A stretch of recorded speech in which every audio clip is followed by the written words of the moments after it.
2 minute का उपाय जिंदगी बदल जाए पार्ट 2। आप लोगों के क्वेश्चंस मेरे पास सारे आ गए हैं। आप लोगों ने कहा कि संतान प्राप्ति के लिए कोई उपाय बताएं।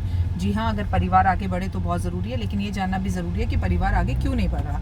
क्या हमारी कुंडली के अंदर हमारा पंचम भाव सप्तम भाव पीड़ित है, या आपकी कुंडली में योग ही नहीं है संतान का, या आपके घर में पितृदोष है, या आपकी कोख को किसी ने बांधा हुआ है। फिर बेकार के प्रयत्न करने का कोई फ़ायदा नहीं है, है ना। तो हमें पहले प्रॉपर तरीके से इलाज कराना होगा। तो मेरी पहली सलाह आपको ये है कि आप संतान प्राप्ति चाहते हैं तो एक बार, ये ज़िंदगी का सबसे बड़ा पैनल है। डॉक्टरों के पास आप 10 धक्के खा लेंगे, 10 डॉक्टर बदल लेंगे, 10 ओझाओं के पास चले जाएंगे। एक ढंग के एस्ट्रोलॉजर को अपनी कुंडली दिखाइए और जानिए कि संतान का सुख है भी या नहीं, और क्यों नहीं हो रहा, इसका रीज़न क्या है। क्या किसी ने कोख बांध रखी है, या कोई पितृदोष है, कोई भी चीज़ है उसे जानने की कोशिश कीजिए, फिर उसका इलाज होगा तो बेहतर है। लेकिन आमतौर पर हर किसी इंसान के साथ ये नहीं होता। कई बार संतान ना प्राप्ति के नॉर्मल जनरल वे में इतनी बड़ी एकादशी, निर्जला एकादशी, हम ऐसा क्या उपाय कर सकते हैं जिससे हमें संतान की प्राप्ति हो जाए। एकादशी भगवान कृष्ण की होती है, विष्णु जी की होती है। आप एक मोरपंख खरीदें, आप एक काजल की डब्बी खरीदें, आप एक बांसुरी लें, और ये सारा सामान लेकर और 5 बेसन के लड्डू लेकर कृष्ण मंदिर पहुंच जाएं, लड्डू गोपाल के मंदिर पहुंच जाएं और उनके समक्ष रख दीजिए और उनसे ये कामना कीजिए कि प्रभु मेरे कोख में मेरे बच्चे के रूप में आ जाओ, चाहे राधा रानी के रूप में आ जाओ, चाहे कन्हैया के रूप में आ जाओ, मुझे बेटा या बेटी कुछ भी दे दो, स्वस्थ रहे हमारा बच्चा, हमारा परिवार दिन दुगनी रात चौगनी तरक्की करे और भाग्यशाली हो हमारा बच्चा।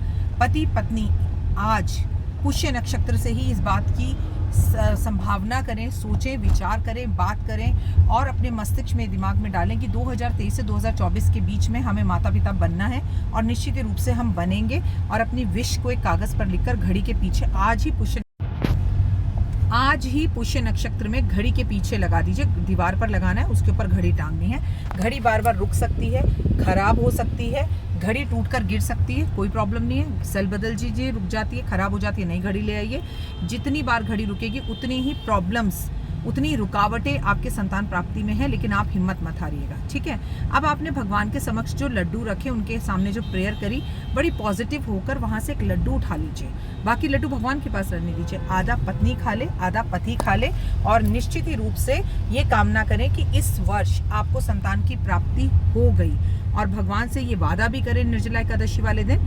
ये उपाय को निर्जला एकादशी पे करना है कि भगवान हमारे यहाँ जो भी बच्चा होगा हम उसका नाम कृष्ण पे रखेंगे अगर बेटा होता है, राधा रानी के नाम पर रखेंगे अगर बेटी होती है, बाकी स्कूल का नाम आप कुछ भी रखिए, लाड प्यार से आप ये नाम पुकार सकते हैं। निश्चित ही रूप से आपकी गोद हरी होगी 1 वर्ष के अंदर। ये बात याद रखिएगा अगली निर्जला एकादशी से पहले। इस उपाय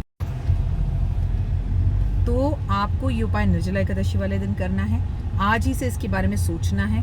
आज शाम को 6 बजे तक जो है पुष्य नक्षत्र है। अपने पति देव को, अगर ऑफिस गए या आप पत्नी ऑफिस गई हुई हैं, एक दूसरे को कॉल कर इस विषय में बताएं कि तुम देखना हमें संतान की प्राप्ति ज़रूर होगी, क्योंकि आपने पुष्य नक्षत्र पे सोचना शुरू किया, उसे ग्रहण करना शुरू किया, और निश्चित ही कुछ दिन में वो चीज़ें हमारे साथ होने लगती हैं जो हम सोचते हैं, कहते हैं और बोलते हैं। और राधे राधे एक दूसरे को कहना शुरू कीजिए। राधे रानी की और कृष्णा की एक जो मूर्ति या तस्वीर है अपने बेडरूम में भी रखिए। कोई हुए फिर देखिए चमत्कार कैसे होगा। All the very best. तो ये था पार्ट 2, और पार्ट 3, 4 का इंतजार कीजिए और अपने क्वेश्चंस मुझे भेजते रहिए। फिलहाल मुझे दीजिए इजाज़त। अपना और अपनों का रखिए खास ख्याल। राधे राधे, जय श्री कृष्ण। कमेंट्स में जय माता दी। Love you all. जल्दी से माता पिता बनिए आप। सुखी रहें, खुश रहें, स्वस्थ रहें। कमेंट्स में जय माता दी। आपका दिन बहुत